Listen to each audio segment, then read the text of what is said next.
Most people have no idea that one of the deadliest tactics the U.S. Army used in the Hürtgen Forest was a match. Yes, a 3-second flame from a 5-cent wooden match. And the moment you understand why, you'll see how one impossible idea collapsed an entire German sniper network, rewrote fieldcraft doctrine, and turned a single rifleman into the most efficient killer in the forest. Because what happened on December 9th wasn't luck, and it wasn't marksmanship. It was a psychological trap so simple, so backwards, that German veterans never developed a defense for it. And 119 soldiers died the moment they obeyed their own training. If you stay until the end, you'll understand the real secret. Not how the match worked, but why it worked. Why trained professionals reacted exactly the way Ashworth needed. And why this forgotten 4-day engagement became one of the most devastating and least understood turning points of the Forest campaign. A weapon made from trash. A result no Doctrine predicted. And a truth almost no historian ever explains. The Germans didn't lose because Ashworth hid from them. They lost because he made them look directly at the thing that killed them. The first time Ashworth used the match, no one, not even his spotter, fully understood what he was trying to do. At 5:30 on December 9th, the woods weren't just dark, they were structurally hostile. The Hürtgen Forest absorbed sound, swallowed light, and punished hesitation. German snipers owned every ridge and every lane of approach. They'd spent weeks cutting hides into the terrain, building firing slits invisible to the naked eye, and calibrating their angles to perfection. American infantry had a phrase for it. If it moves, it dies. If it doesn't move, it still might die. To Arn, that morning, Sergeant William Ashworth decided that wasn't acceptable. Not for him. Not for the men trapped behind him. Not for the division that needed a breakthrough simply to survive another day. He crawled into position with one fact already burned into his mind. Traditional counter-sniper tactics wouldn't work here. The Germans were too disciplined. They fired rarely, repositioned constantly, and revealed nothing without purpose. Waiting them out was suicide. Hunting them blind was worse. So Ashworth ignored Doctrine and built his own. Before Kowalski could even settle the binoculars, Ashworth slid 13 steps to a secondary position, not hidden, not fortified, just plausible. A place a careless sniper might have used. He pulled the matchbox from his pocket, struck a flame, held it steady, and then moved back to the real nest without a sound. That was the part most people misunderstand. The match wasn't bait for Germans. It was a calibration tool for Ashworth. A match flare created a predictable reaction. A predictable reaction produced a predictable exposure, and a predictable exposure let him place a bullet with factory floor efficiency. The German who died first never knew he'd participated in a test. What mattered wasn't the kill. What mattered was the confirmation. German doctrine was intact. German reflexes were intact. German predictability was intact. Ashworth now had the one ingredient snipers rarely get: total control over enemy behavior. He didn't say a word. He simply made a second mark in his notebook.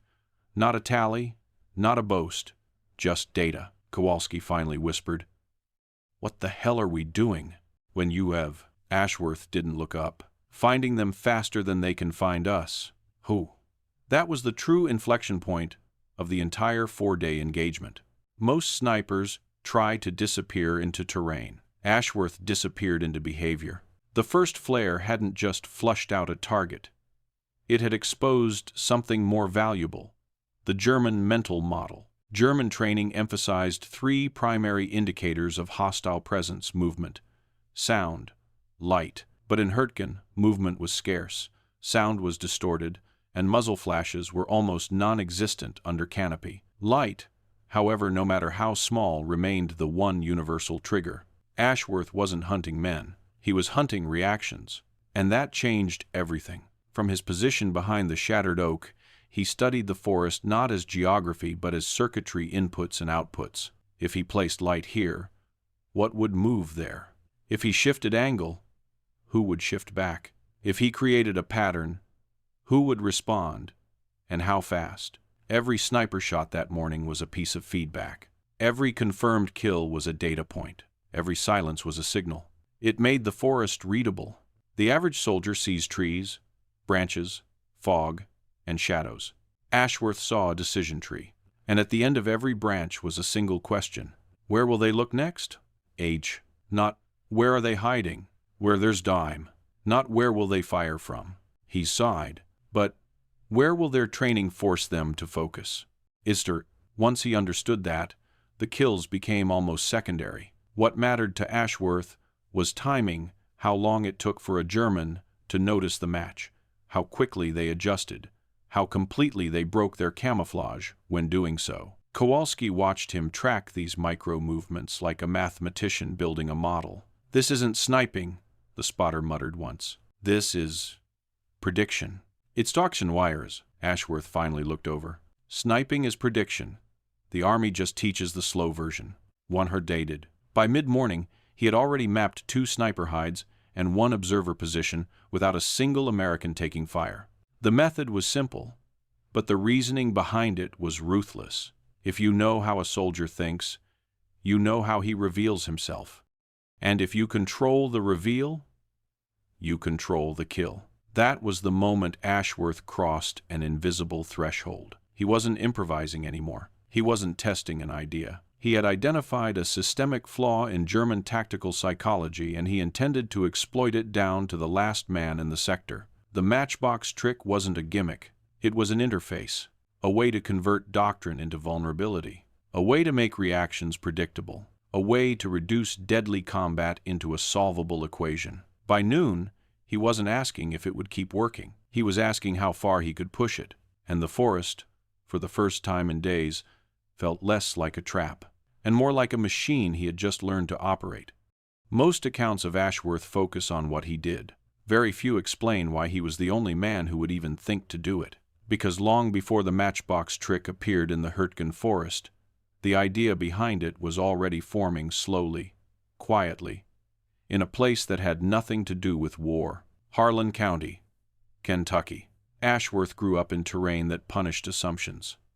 Coal country didn't care how good you were on your best day. It cared how well you reacted on your worst. And in the mines, survival wasn't about strength or technique. It was about recognizing patterns before they killed you. Gas buildup. Gas buildup, shifts in timber, subtle changes in airflow, small signs that predicted catastrophe. You learned to notice what others ignored, or you didn't live very long. Ashworth learned early that the world wasn't dangerous because it was violent. It was dangerous because it was predictable in ways people refused to see. That mindset became his default stance. Don't trust the rules. Study the behavior behind them. Then decide if the rule deserves to exist. By 12, he was shooting rabbits not by tracking their bodies, but by reading their reactions. Where they froze, when they twitched, how far they'd bolt. Every shot was preceded by a forecast, not guesswork. By 17, he didn't describe himself as a marksman. He described himself as a man who watches. If you considered strayed, that distinction mattered. Most snipers think in terms of accuracy. Ashworth thought in terms of anticipation. The Army didn't teach that. Life did. When his father died in a mine collapse, Ashworth didn't inherit grief. He inherited responsibility. Now he wasn't just watching for himself. He was watching for a family that depended on his judgment. That sharpened everything. Awareness became duty. So when the war came and the 28th Division needed bodies, Ashworth wasn't drawn to the rifle because he enjoyed shooting. He was drawn to it because it was the purest tool for converting awareness into consequence. At Camp Perry, instructors praised his marksmanship. But what unsettled them was something else. He didn't frame problems the way other recruits did, where they asked, "How do I hide?" 2. "Art Maxes," Ashworth asked. "What makes an enemy look?" Was it, where they asked, "How do I avoid detection?" "Is mine," Ashworth asked. "What is the trigger that causes detection?" If you arrest, where Doctrine preached invisibility, he saw a dead end. If both sides are invisible, the side that waits loses time, loses initiative, and eventually loses men. So Ashworth began looking for the one question Doctrine never addressed. What if you could make the enemy reveal himself without firing a shot and without showing yourself? His instructors dismissed the idea entirely. Sniping, they insisted, was built on patience and self-erasure. Let the enemy expose himself. Never manipulate, never bait, never announce presence, never break pattern. Ashworth didn't argue. He simply logged their answers as one more predictable system, another structure waiting to be reverse-engineered. When he deployed to Europe in 1943, he carried two things: a rifle he trusted and a quiet belief that doctrine wasn't scripture. Normandy hardened that. German snipers on the Western Front weren't reckless. They were disciplined, slow, methodical. Ashworth got 17 confirmed kills, but none came from flashy shots. They came from behavioral tells, tiny deviations in foliage, seconds of hesitation, predictable reposition timing. He didn't beat German marksmen because he was faster. He beat them because he understood them. But in Hurtgen, something changed. The forest neutralized every conventional tool of prediction. No long sight lines, no reliable sound, no obvious firing lanes, no muzzle flashes, no movement windows. A sniper who relied on stealth here was trapped. A sniper who relied on patience here was dead weight. A sniper who waited for an opportunity was guaranteeing that the Germans would decide the outcome. Ashworth realized the only way out was to flip the equation. If German snipers refused to reveal themselves, then he would create the condition that forced them to reveal themselves. Not by noise, not by movement, not by decoys, but by attacking the one reflex they couldn't suppress: orientation to light. A match wasn't a weapon. It was a psychological lever. And unlike movement or sound, every soldier responded to it instantly and automatically. Ashworth wasn't looking for brilliance. He was looking for certainty. Certainty that German doctrine hadn't adapted. Certainty that instinct would override caution. Certainty that once he triggered the reaction, he'd have half a second of target exposure. Half a second was all he needed. By the time Ashworth lit the first match on December 9th, the trick wasn't improvisation. It was the natural endpoint of everything he'd learned. From mines, from rabbits, from doctrine, from Normandy, and from the forest itself. It wasn't madness. It was logic. A logic only one man in Hurtgen understood, and one that was about to tear a hole straight through the German sniper network. The first kill proved the idea. The second kill proved the system. By mid-morning on December 9th, Ashworth wasn't experimenting anymore. He was collecting data with the precision of an engineer. The match had revealed one sniper hide and one spotter. But the forest didn't contain two men. It contained dozens, and Ashworth intended to map them all. He repositioned only when the terrain forced it, never because a pattern felt complete. Patterns in Hurtgen were illusions. The Germans built their hides in clusters, overlapping arcs, mutually supporting angles. A dead sniper didn't reduce danger. It signaled that two more had perfect view of the place where you killed him. Most Americans feared the forest because its threats were invisible. Ashworth feared it because its threats were predictable. His second engagement began exactly the same way as the first. He lit a match in a false position 15 yards from his real firing nest. 3 seconds of flame, extinguished. Then silence. Kowalski watched the tree line like a man expecting ghosts. "No movement," he whispered after 20 seconds. "Wait," Ashworth murmured. German observer didn't move fast. They moved right. At 45 seconds, Kowalski saw the tell. A subtle shift in a brush pile, no more than a fraction of an inch. But that fractional shift indicated a head-adjusting angle, a slight realignment, a trained response that doctrine demanded. Ashworth didn't need a silhouette. He needed a direction. He fired once. A quiet collapse followed. The third kill came 90 seconds later, the dead sniper spotter reacting to the second match position. 2 engagements, 4 bodies, 0 shots fired at American lines. This wasn't sniping. This was extraction, pulling opponents out of camouflage like teeth from a jaw. By noon, Ashworth had repeated the cycle 4 more times. Not quickly, not aggressively, deliberately. Each match revealed something. How long Germans took to respond, how wide their arcs of observation extended, whether spotters moved before snipers, how terrain distorted their positioning, how long they lingered after seeing light. Every reaction fleshed out the mental architecture of the enemy team. Kowalski at first was exhilarated by the success. Then he started counting seconds. "Bill," he whispered, "every time you spark that thing, they're aiming at the wrong place. In 20 force. Exactly. 7. That doesn't scare you?" "I have said it, not resaid. It should scare them more." He sav. Because here was the truth that didn't make it into after-action reports. Ashworth wasn't gambling with his life. He was gambling with their assumptions. German sharpshooters had spent months perfecting concealment techniques, adjusting blinds, cutting shooting lanes invisible from the ground, camouflaging with moss, soil, bark. Their skill was real. Their discipline was real. But none of that mattered if Ashworth never looked for them directly. The match reorganized the battlefield. Instead of searching the forest for enemy hides, he forced the hides to betray themselves. Instead of scanning broad terrain, he watched narrow funnels of expected reaction. Instead of fearing the German network, he began mapping it. By sundown, the map was clear. Ashworth had generated 14 confirmed kills and identified 2 additional hide positions he hadn't yet engaged. More importantly, German sniper activity in his sector had dropped sharply, not because the Germans had stopped shooting, but because they had shifted attention to the match positions, not the infantry behind him. They were reacting to the pattern. He was shaping it. That night, as they dug into a shallow scrape for rest, Kowalski finally voiced the fear forming at the edges of his mind. What if they adapt? They. Dill. That read. Ashworth didn't pause. Good. Adaptations are predictable too. Bill, you're not worried they'll stop looking? After 7. Not tomorrow, Ashworth said. Not after 1 day.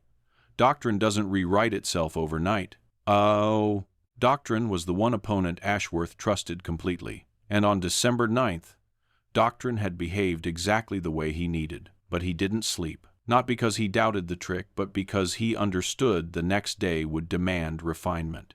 The Germans would not die the same way twice. They would adjust angles, reposition hides, tighten discipline, and if he couldn't stay ahead of them, the entire system would collapse. At dawn on December 10th, the forest delivered a new variable one that would have paralyzed a conventional sniper. Fog. Dense, wet. Visibility reduced to 30 yards. For most snipers, fog was a barrier. For Ashworth, it was an amplifier. Yesterday, matches revealed hides. Today, they would reveal patterns. The trick would evolve. The battlefield would change. The Germans would respond. And Ashworth was ready to push the matchbox trick into something far more dangerous than bait. He was going to turn light into a weaponized pattern generator. The fog on December 10th didn't roll in. It materialized. 1 minute, the trees were visible. The next minute, the entire forest was a gray wall. Most snipers would have packed up and waited for clarity. Fog erased depth. Fog distorted angles. Fog turned the Hurtgen into a sensory dead zone. But for Ashworth, the fog solved a core problem he'd been wrestling with since dawn the day before. The match revealed Germans, but the Germans also revealed the match. Fog broke that symmetry. In clear light, a match sparked at maybe 50 yards. In fog, the flame pushed through the haze long before a human outline could. It created a temporary advantage, brief, fragile, but real. Ashworth understood instantly. Yesterday, he'd pulled snipers out one by one. Today, he could pull out entire teams. He didn't begin with a single match. He began with 3. He and Kowalski crawled into a bowl-shaped depression, overlooking a suspected German observation point, an entanglement of fallen timber that intelligence believed housed at least 2 shooters and a spotter. Ashworth scanned the fog without looking for shapes. Shapes were irrelevant. What mattered was where men needed to look to do their job. He struck the first match 40 yards north of his nest. 2 seconds. Out. 30 seconds later, he lit the second match 30 yards to the west. Same duration. Out.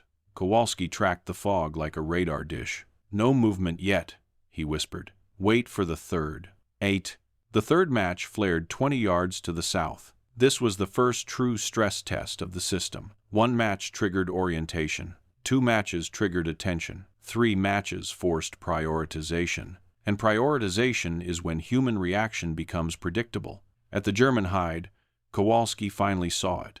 A faint shift in the fallen timber, then another 2 separate adjustments from 2 separate positions.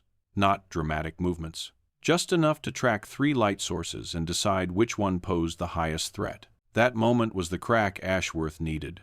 2 in the pile, Kowalski murmured. Good. If you wanted the stories, Ashworth didn't fire. Not yet. 3 matches had identified them. The 4th would expose them. He crawled forward, not toward the Germans, but toward a small rise that placed him at a sharper angle to the suspected hides. He struck the 4th match and didn't hold it in his hand. He planted it, letting it burn openly on a thin strip of bark. The flame flickered a foot above the ground, clear as a beacon, barely 25 yards from the German position. This wasn't bait. This was command. You cannot train men to ignore a threat directly in front of their kill zone. You can only hope they react slowly. These didn't. 2 silhouettes shifted simultaneously, sniper and spotter trying to realign for an immediate countershot. That was their mistake. Ashworth had already settled into the firing nest. The Springfield cracked once. The first silhouette fell. The second shot came less than a second later. The spotter dropped. A 3rd German, realizing the trap too late, tried to retreat deeper into brush. The 3rd round caught him mid-step. 11 seconds. 3 bodies. 0 German rounds fired. Kowalski exhaled like he'd been underwater. That was a firing squad. Never one. No, Ashworth said. That was pattern pressure. If 5 privers and pattern pressure quickly became the theme of day 2. The fog allowed him to push the trick further. Instead of creating a single focal point, he created sequence logic, a chain the Germans couldn't stop themselves from following. Match orientation. 2nd, match adjustment. 3rd match confirmation. 4th match exposure. It was mechanical, predictable, and devastating. By 0800 hours, Ashworth had executed 3 multi-match sequences. By noon, the kill count for day 2 had already reached 19. But the real evolution wasn't in the number of kills. It was in the types of kills. The day before, he'd pulled out snipers. Now he was pulling out observers, radiomen, machine gun crews, anyone trained to monitor enemy signals. German soldiers were no longer reacting individually. They were reacting collectively. A match didn't just attract a pair of eyes. It attracted entire fire teams conditioned to orient on light. The matchbox trick was no longer a tactic. It was becoming a systemic exploit. Kowalski finally voiced the obvious. They're not adapting. They're doubling down. End quote. They can't stop, Ashworth said. Their doctrine is built on light discipline. They see it, they mark it. And fog makes that instinct stronger, not weaker. Tutu, end quote, end quote, end quote. He wasn't fighting German snipers anymore. He was fighting German training architecture. That was the insight that changed the entire engagement. A sniper can adapt. A Doctrine cannot. Ashworth now understood his real opponent wasn't the men in front of him, it was the manual behind them. Fog had revealed the future. If he kept evolving the pattern, the Germans would keep reacting to it. If he escalated the logic, they would escalate their exposure. If he turned the battlefield into a decision tree, they would follow the branches he created. And he intended to follow this to its limit. Day 2 wasn't about kills. Day 2 was about proving one thing. If you can control what a soldier looks at, you control the soldier. By sunset, the forest was no longer a battlefield. It was an interface, and Ashworth was learning to operate it with frightening efficiency. By the morning of December 11th, the Germans finally understood something was wrong. Not what was wrong, not how it was happening, just that men were dying in ways Doctrine couldn't explain. So countermeasures went out. Every German sniper in Ashworth's sector received the same briefing. Do not react to light. Do not turn your head. Do not adjust position. Ignore matches completely. On paper, it was the correct fix. If the enemy is using your reflex against you, eliminate the reflex. But paper solutions rarely survive the first hour of combat. Ashworth knew what this meant the moment Kowalski intercepted the briefing through fragments of radio chatter. They're telling them not to look, Kowalski murmured. That kills the trick. Well, Fawningsov says. No, Ashworth said calmly. That opens a new one. We're exemplade because when you order men not to react to a stimulus, you isolate the stimulus. And once the stimulus becomes isolated, it becomes a tool for illumination. Ashworth's next evolution wasn't bait, it wasn't sequencing. It wasn't pattern pressure, it was backlighting. A sniper hiding in a log pile becomes invisible because light falls in front of him. Reverse the angle of light, and the same sniper becomes a silhouette. That was the principle. Now he needed a battlefield test. At 6:30, the fog of the previous day had thinned, but canopy still suppressed sunlight. Shadows were deep. Visibility was poor. Noise traveled unevenly. Perfect conditions. Ashworth began by identifying a machine gun nest that had pinned an American platoon for 2 days.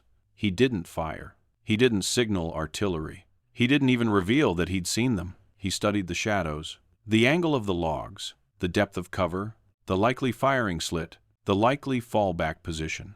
Then he moved not toward the target, but behind it, a wide flank, nearly 40 yards, positioning himself in a narrow seam where brush opened into a faint corridor of visibility. Kowalski watched him reposition with increasing confusion. "Why back there?" he hissed through the radio. "Because that's where the light needs to be. Everyone." Ashworth struck a single match and held it behind him, arm extended. 3 seconds. That was all. But in those 3 seconds, something extraordinary happened. The flame didn't illuminate the Germans. It illuminated the space between them and Ashworth, creating a momentary outline, 3 heads, 2 shoulders, 1 firing aperture projected against the faint orange glow. It was enough. He extinguished the match. The forest collapsed back into shadow. Ashworth didn't need light anymore. He had the geometry. 7 seconds. 3 shots. The machine gun nest went silent. Kowalski, still adjusting to what he'd seen, said quietly, "That wasn't a trick. That was X-ray vision." "If you rate?" "No," Ashworth replied. "That was Doctrine inversion." Well, this body do.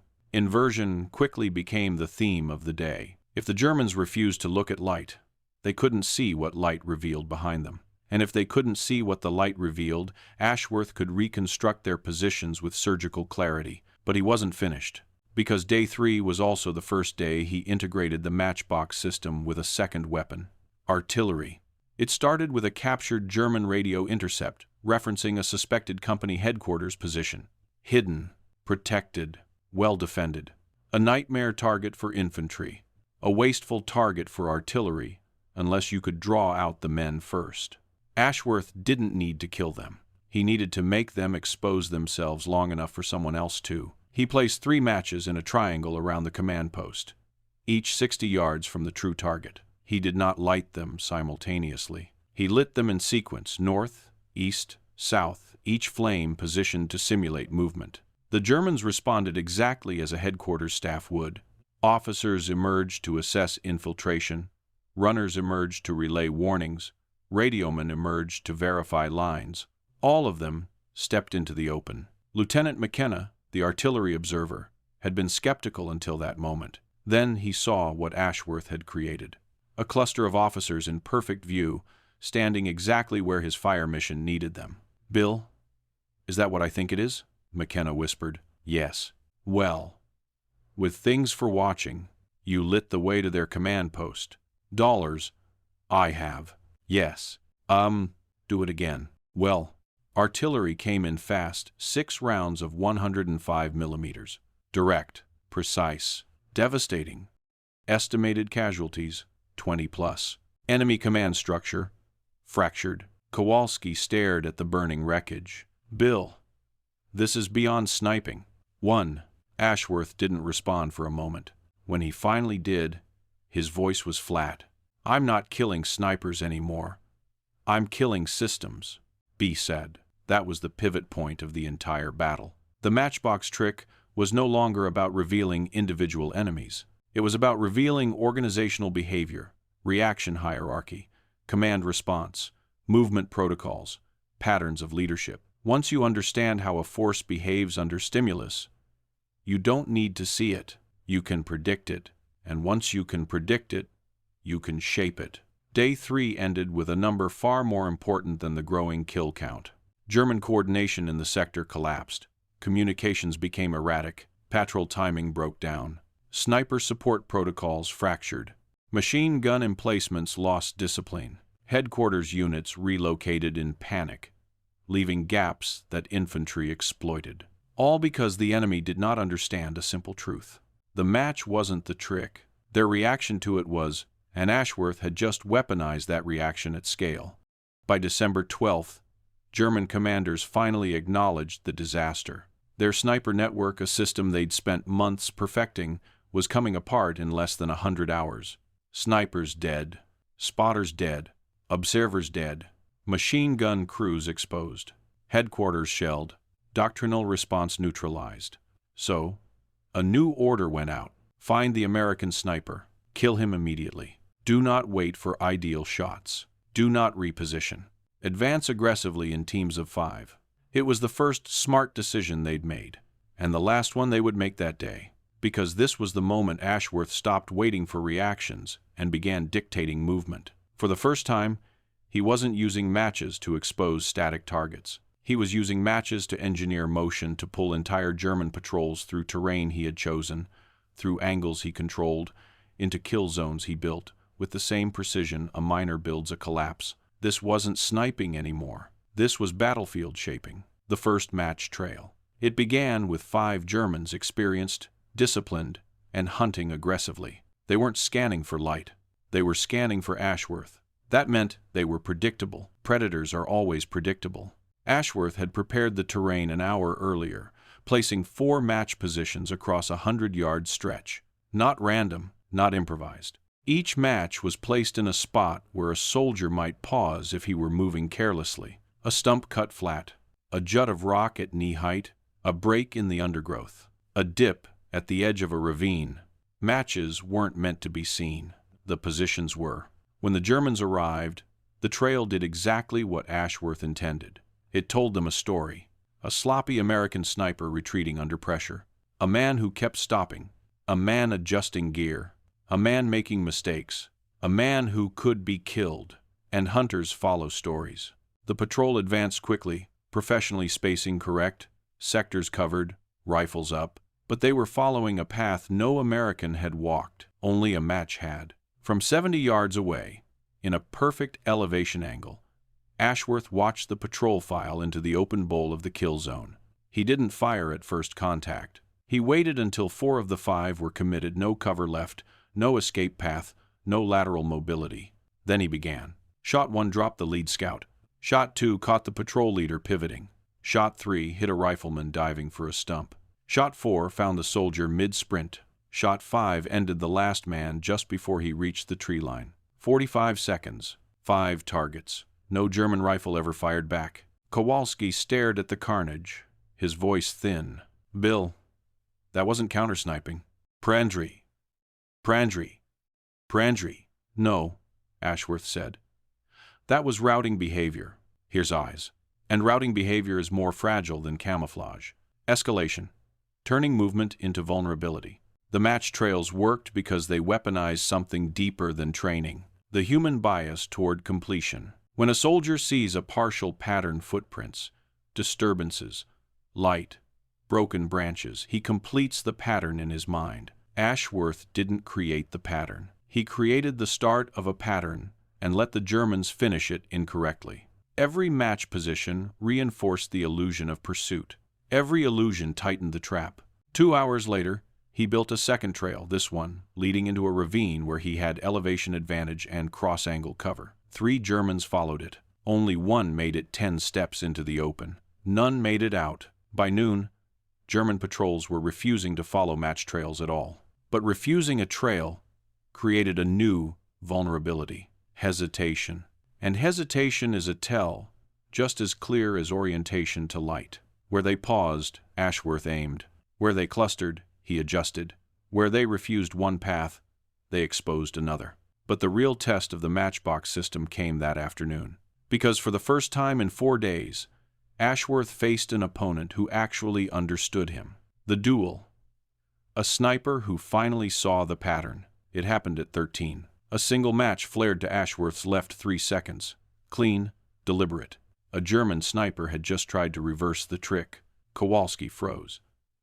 "Bill, he's using your signal." "Mass event." "No," Ashworth said. "He's using my language. If you won." This opponent wasn't baiting him. He was communicating. The German lit a second match 10 minutes later, different angle, different elevation. Then a third. He was mapping Ashworth, trying to identify reaction time, movement direction, counter angles, trying to do exactly what Ashworth had done to dozens of others. Two snipers, neither willing to turn their head, neither willing to give a silhouette, neither willing to accept the first mistake. It became a psychological silence, two predators sharing the same hunting method, both aware that the first impulse would lose. For 2 hours, neither man fired. Small adjustments, shifts in breathing, listening for twigs, not looking for light. Kowalski whispered, "How do we beat a man who thinks the same way?"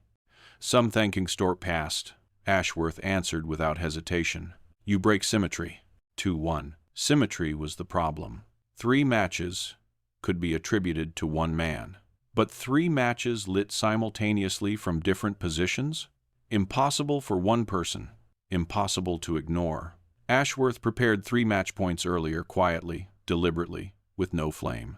Now he lit them almost at the same second, north, west, and south.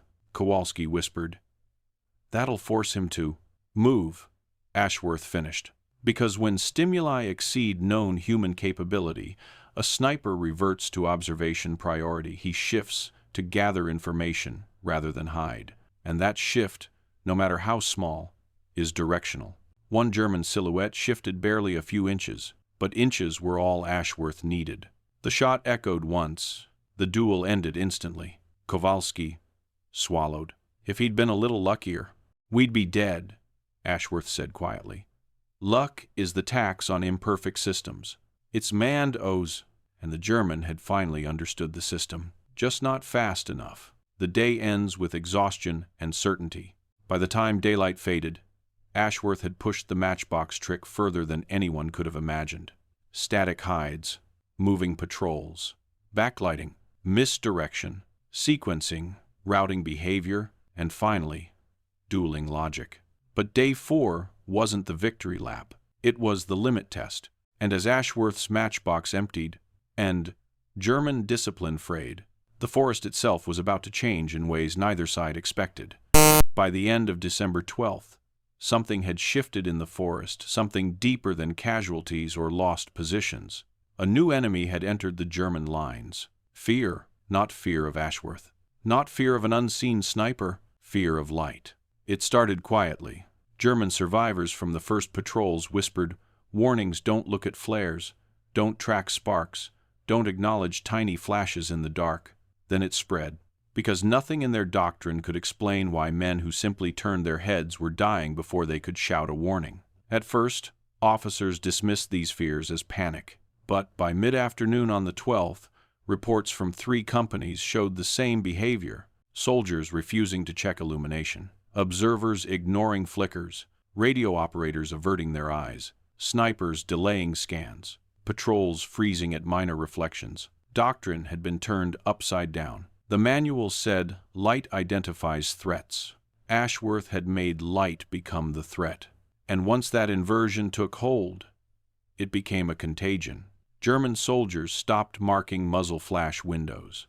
They stopped identifying reflective metal. They stopped checking burning brush or flare residue. They even stopped watching the glow from their own cigarette embers. In a forest where 90% of battlefield information came from visual anomalies, Ashworth had effectively turned off one of the Germans' primary senses. Kowalski noticed it first. "Bill, they're not scanning.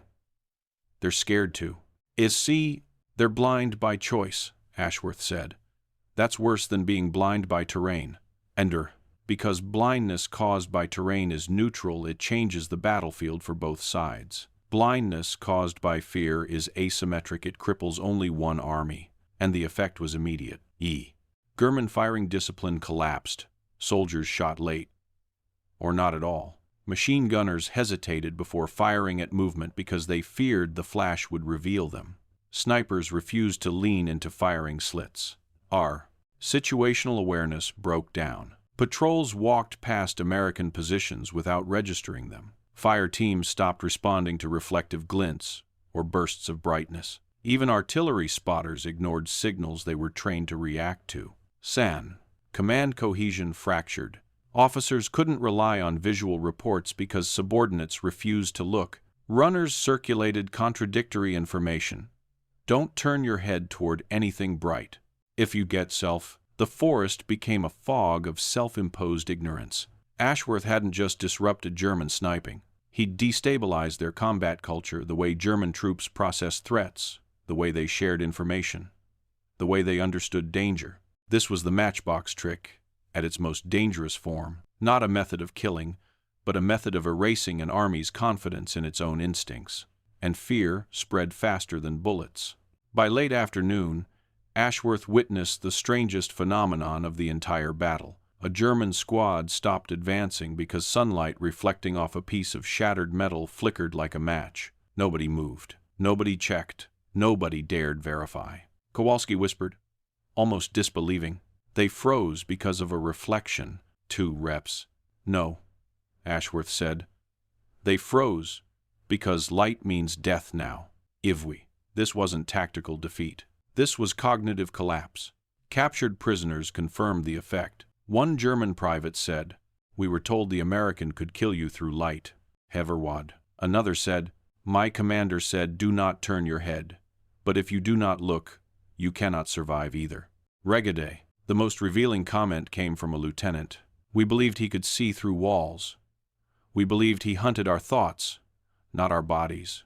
If you go," that was the psychological breaking point. A trick is dangerous. A myth is lethal. The Germans weren't fighting a sniper anymore. They believed they were fighting a phantom, an entity who punished reflexes, anticipated reactions, and weaponized their training against them. Military historians often call this moment degraded combat effectiveness.